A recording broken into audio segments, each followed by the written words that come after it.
இந்த வாங்கின கித்தாபுகள் அதெல்லாம் வச்சு பார்க்கும்போது மனசுக்கு ஒரு ஓரத்தில் ஒரு சின்ன ஒரு சங்கடம் இருக்கும். நம்ம என்ன ஓதிட்டு நம்ம இந்த வேலையை பார்க்குறோமேன்ட்டு. எல்லாரும் சொன்னாங்க, ஓதிட்டு இந்த வேலையெல்லாம் பார்த்தா தான் நீங்கள் சம்பாதிக்க முடியும், அங்கெல்லாம் போனால் ஒன்றும் பெருசாக நீங்கள் சம்பாதிக்க முடியாது, அது ஓதுனது பறக்கத்துக்கு இருக்கட்டும், தேவைப்பட்டால் அங்கே எங்கேயாவது நீங்கள் ஏதோ துளை வச்சுக்கிட்டு துணை மாதிரி எங்கேயாவது நீங்கள் இது பண்ணிக்கிட்டு மெயினாக நீங்கள் பிஸ்னஸை பாருங்கன்னு தான் எல்லாருமே சொல்லியிருந்தாங்க. அப்புறமா அம்மா லால்பேட்டை அப்துல் ரஹ்மான் சரத்து அவங்க நமக்கு உஸ்தாது எங்கள் ரியாலஜி நாளில் நாங்கள் கடைசி 6-7 கலீல் ரஹ்மான் சரத்து இறந்ததுக்கு அப்புறமாவே தான் நாசிர். அப்துல் ரஹ்மான் சரத்து சொந்த ஊர் அவளுக்கு பேட்டை, யாருக்கு அப்துல் ரஹ்மான் சரத்துக்கு சொந்த ஊர் பேட்டை. அவங்க மூதாதையர்கள் எல்லாம் வாக்கிஃப், அந்த மதரசானுடைய வாக்கிஃப், ஏகப்பட்ட சொத்துக்களை வந்து வக்ஃபு பண்ணியிருக்காங்க. அந்த ஒரு பாண்ட்ஸில் அந்த ஒரு பிணைப்பில் வந்து அசரத்தை வந்து நாசிரா போட்டிருந்தாங்க. அசரத்து வந்து 2 வாரத்துக்கு ஒரு தடவை லால்பேட்டையிலேருந்து லீவ் எடுத்துகிட்டு இங்கே வந்துடுவாங்க. வியாழக்கிழமை காலையில் அங்கே வந்து இறங்கிடுவாங்க. அங்கே அரை நாள் தானே பாடம், வியாழன் வெள்ளி இங்கே இருப்பாங்க. 2 வாரத்துக்கு 2 நாள். இந்த வியாழன் வெள்ளி 2 நாள் தான் எங்களுக்கு ஒரு நாள் ஃபுல்லாக புகாரி அவ்வலும், 2வது நாள் ஃபுல்லாக பைலாவையும் நடக்கும்.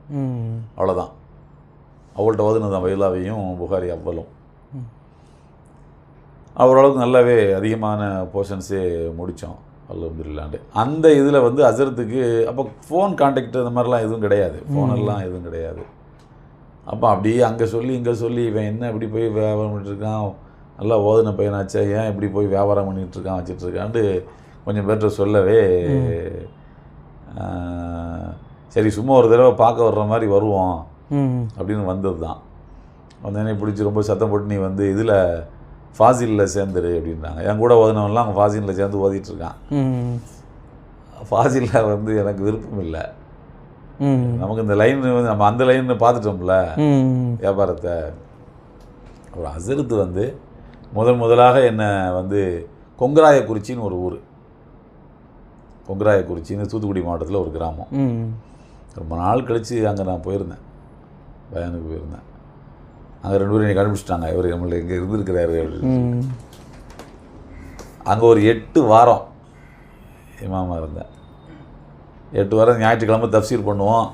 எப்படி 8 வாரம்னு நான் கரெக்டாக சொல்கிறேன்னா, 8 வாரம் தஃப்சீர் பண்ணேன். அல்ஹம்து சூரா ஃபுல்லாக ஒரு வாரத்துக்கு ஒரு ஆயத்து அப்படி தஃப்சீர் பண்ணி அங்கே இருந்தேன்.